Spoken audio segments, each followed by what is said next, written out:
coffee maker is the grower, the processor, they're creating the flavor, and then it's all throughout the rest of the supply chain in your dry milling, so removing the husk layer, in your coffee roasting, in your extraction, so the barista, and then your presentation, the kind of cup you put it in.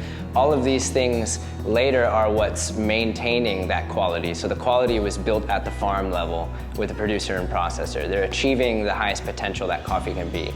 And then the roaster and the barista, their job is to maintain it before it's presented to the consumer.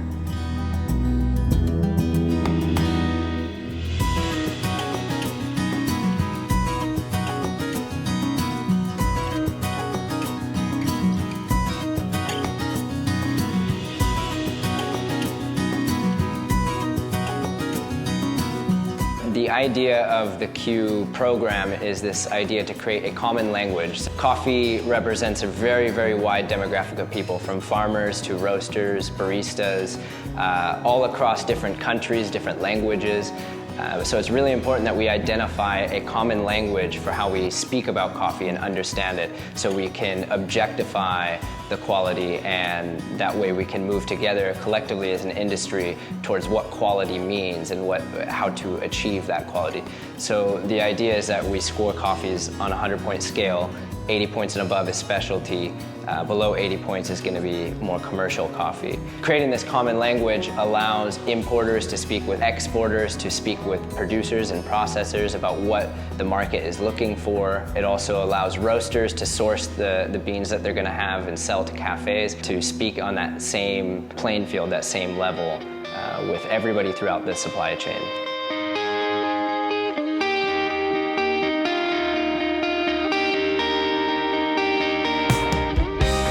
Being a Q grader takes a lot of tasting experience, so learning the protocols and procedures for how to prepare the samples before we even taste, but then understanding the process and the procedures for how to taste the coffee and objectively score it. It takes a lot of experience, a lot of years of practice of cupping coffees and understanding and tasting a lot of different types of coffees, tasting a lot of bad coffee, a lot of good coffee. So the idea of sample roasting and cupping coffees is to find what's wrong with the coffee, looking for the defect. We're not trying to see what the highest potential, again, is of that coffee.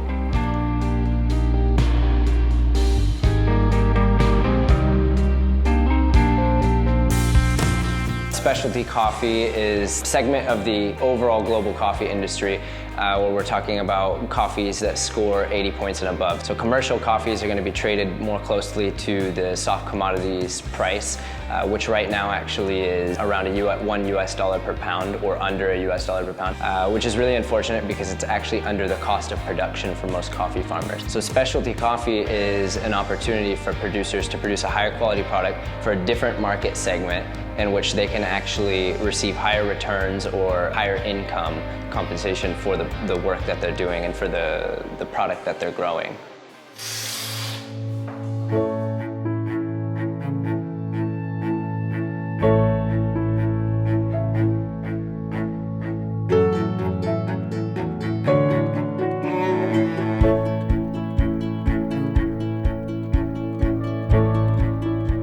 So the Coffeenery, we're a seed to cup organization, which means we cover every section of the supply chain. We have farms all the way to cafes. We want to utilize that opportunity to share every aspect of the business and the chain back with everybody else in the chain and consumers, so people outside of the coffee industry directly.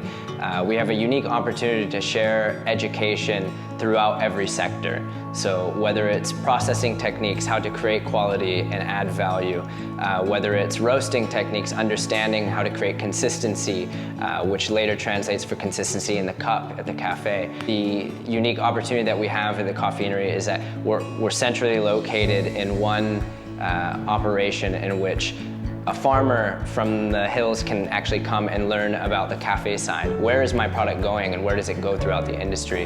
A barista can come and learn about processing techniques, and so we offer the ability for anyone throughout the supply chain and consumers to meet at a central place to learn about every aspect of the industry.